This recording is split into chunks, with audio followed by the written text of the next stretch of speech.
প্রিয় বান্ধবীর জন্য বাড়িতেই একটু ছোট করে আইবুড়ো ভাতের আয়োজন করা হয়েছিল। সেদিন আমি কিভাবে সাজগোজ করেছিলাম এবং ওর বিয়ের আগে পরের অনুষ্ঠানগুলোর জন্য কি কি জুয়েলারি নিলাম সবকিছুই তোমাদের সাথে শেয়ার করছি। এই ধরনের স্টোনের নেক পিস আমি আগে কখনোই ট্রাই করিনি, তাই দেখা মাত্রই অনেক পছন্দ হয়ে গেছিল। ভেবেইছিলাম ওর আইবুড়ো ভাতের দিন এই নেক পিসটাই পরবো। তার সাথে এই গ্রিন কালারের চোকার টাইপের নেকলেসটা নিয়েছিলাম ওর সঙ্গীতে পরার জন্য, এবং মাল্টি কালারের এই নেক পিসটা রেখেছি গায়ে হলুদের দিন পরবার জন্য। জানো তো, আমার বান্ধবী না সেদিন আসতে অনেক লেট করেছিল, তাই আমিও বেশ খানিকটা সময় পেয়েছিলাম একটু ভিডিও রেকর্ড করে তোমাদের সাথে সবকিছু শেয়ার করবার জন্য।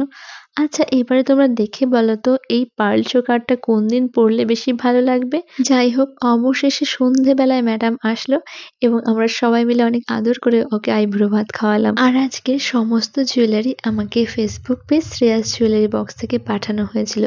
কমেন্টে ওদের লিংক দেওয়া রইল।